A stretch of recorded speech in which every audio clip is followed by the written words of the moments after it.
Today I'm going to explain some interesting concepts in what you call as the basics of Coda, the gist of Coda, parallel programming, and this would be the one-line description of this. But first, I have here a TI Inspire CX calculator, and in this calculator I can declare a list of numbers, these numbers here. Okay, suppose I'm gonna square every element of this list, and it's gonna look like this. I hope you can see that squaring every element, like squaring 5 giving us 25 and squaring 3 giving us 9, can be done independently and it can be done in parallel. So there's really nothing sequential about this. Suppose we're going to sum this, and now it's going to be sequential, right? Going to give us 475. Okay, so that's the basic idea there, that some operations can be executed in parallel, simultaneously, the squaring of each of the numbers here. However, the summation is sequential because we are going to iterate every element in order to sum all of them. But the squaring operation is parallelizable. Okay, let's go to my Visual Studio now. And we have the same list here. And first, the simplest way to sum all of the square of this number is of course to for um, const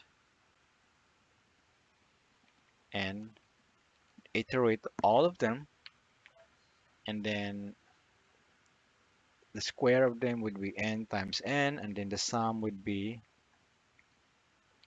square. And if I run this, it should give me the same sum result, 475 there. However, you can see that here we are doing it sequentially. We access the first element n, giving us 1. We square 1 and then put it into the accumulated sum. We go to the next number, square it, and then add it to the sum variable, the accumulator variable, until iterating every element here until reaching to the last, and then we display the sum. Now, this supposed to be, this one is in the number of trillions elements or billions. So you're gonna have to iterate all of this in a sequential manner. Despite we know that we can actually square every element of this list in parallel. Now I'm only talking of the square operation here, but in your in real world scenario, it could be a mass complicated operation. Could not be just a squaring operation. Just for the sake of simplicity, we're talking of squaring an element of the list here. So how do we use Coda to improve the speed of this operation? So, getting the sum of the squares of every element from a list. So let us try. Let me declare a function here. Do it n, and then let me try to square an element of that list here. So you can recognize now that this line here, squaring an element of a given list, looks like this one, except that it's indexing it to an I. So whatever is being indexed into the I is what is being squared. That would be the operation. Now, let me comment this for loop here.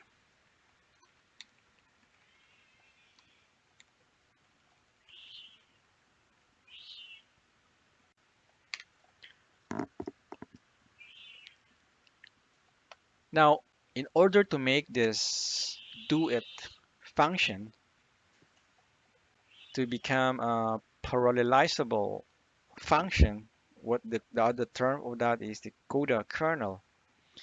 you need to decorate it with with a global keyword, and that's it. It's now CUDA kernel, parallelizable. And to call it, you have to do it like this, but we cannot pass the list here. Besides, the I here also is something of an unknown. What's the value of the index into the list? First, let's tackle the topic of memory. The data memory belongs to the CPU. The CUDA kernel can only operate on memory that belongs to the GPU. So in order to do that, we have to allocate it its own memory called G G data, and then we do a CUDA malloc,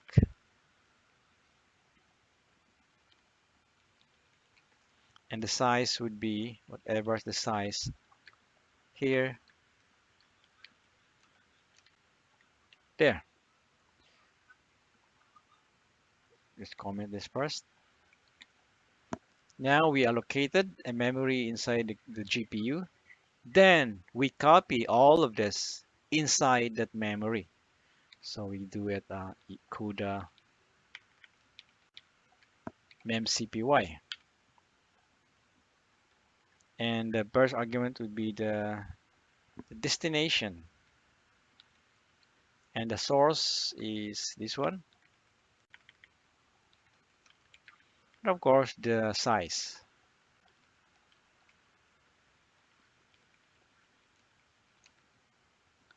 And then the direction of the copy operation. The direction would be CUDA memcpy. The direction would be host to device.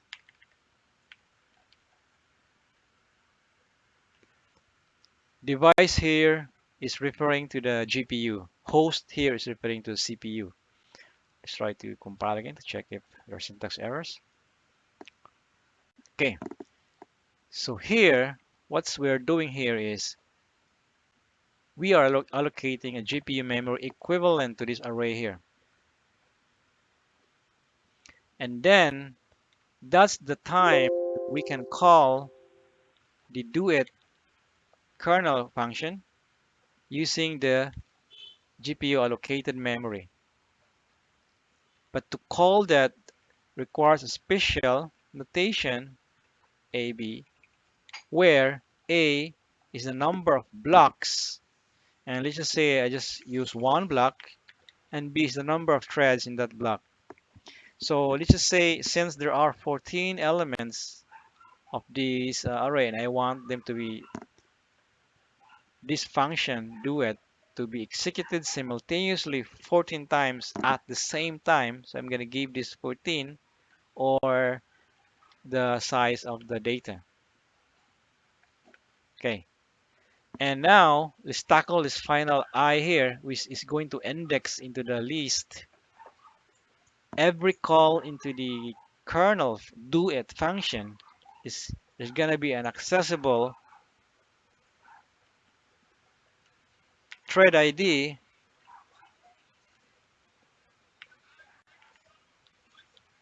dot x variable. That's gonna be a coordinate and differentiate each of the parallel call into this function.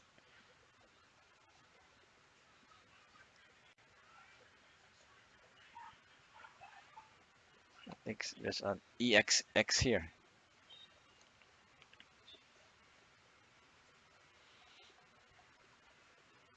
Okay, so this variable here is magical. Okay, this is weird. This is not declared here. And this triple bracket here is also does not compile in standard C.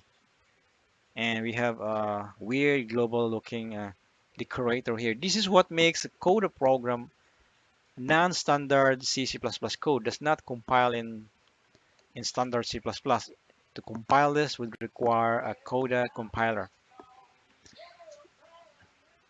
Build. Okay. So what's happening here is this block of code here will be executed at the same time, and each instance of its execution will be given a different value of I. Remember, different value of I, and therefore it can square each element of the list because this is going to be different for its call. The I is going to be different. So we are going to be squaring at the same time together every element of the list. Cuda is the one responsible for doing invoking the parallelization. Since we specify the thread count here to be equal to the length of the array, then it's gonna create the same number of threads as to the number of elements in the array. And the result of that would be stored in the GPU memory. In order to see the value of that, we're gonna copy it back here, but this time I'm gonna invert the direction. This is gonna be the receiver and then like that. And this direction here would be device to host. Because even though this data has already a value, it's still located into the GPU. We need to extract that and bring it back to the world of the CPU world of the where the operating system is. So these values here will be overwritten by the squares of each of the elements. So if I run this,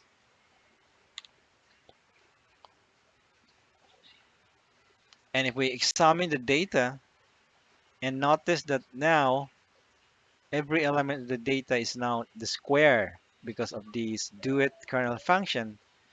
And the interesting stuff here is, suppose we're gonna exceed the number of threads, like we're gonna add a 10 more.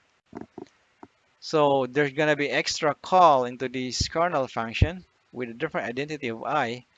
So to be safe, I'm gonna protect I to be less than 14, since I know that 14 is the size here. And if you're not sure about the size, then you have to specify it here and n. And then I'm gonna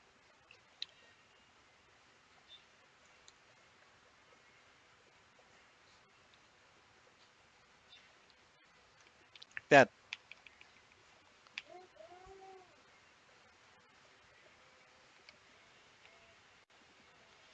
So we can specify the size, and then we're gonna make sure that we're not accessing outside the bounds of the list. And we suppose let's try to print I.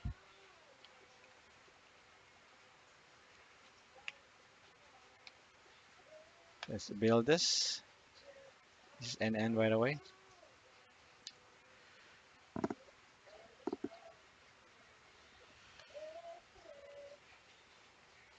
And I run this. Notice the aside from the first 14 element, it's also making extra calls 15, 16, 17, 18, and 23. So that is why I protected this access to the index since there are only 14 here. But you can begin to see now that the numbers specified here when we invoke the kernel function do it in this special invocation configuration syntax. It's gonna control how many parallelization is going to take place wherein this do it function is executed simultaneously in parallel as what is configured in the way that it's invoked. So of course, the summing of the every element in the resulting squared numbers is going to be still a looping operation, but we can begin to see that we can group these squared numbers, like we can group them here and then sum this and then sum this, something like that. So we can group them and do a parallel summing for each group, and then we're gonna just have to do a final smaller loop to get the sum. So that I believe that's an exercise, but you get the idea now that to exploit and to use Cuda in your program, you have first to arrange your program and identify paths that are inherently parallelizable, because if not, then Cuda could not help you there. So I skipped some error checking here. We have, for example, there's a standard variable Cuda error t ret, and example it should be returning here ret, something like that. And I'm gonna check if ret is not equal to Cuda success, then you're gonna return one, something. So this one also has a ret, but I just skip it to simplify the discussion. However, the kernel function do it, which is a global, must be void. Okay, so it could not have a return value. Must be void. So if you want a return value, then you have to specify it into the parameter of the function here. Okay, just make sure here that whatever are the results of the kernel function Coda can only be written into memory that are belonging to the GPU. That is why the G data here, we first do a malloc and then copy, and whatever are the results, we copy it back. Because we're dealing with two hardwares here, the CPU and the GPU, which they are separated with a distance here, connected by a PCI bus or something. Anyway, that is all for now, guys, and I hope this gives you a basic taste of what CUDA gives you, and and the necessity of some code organization before we can really exploit the power of coding.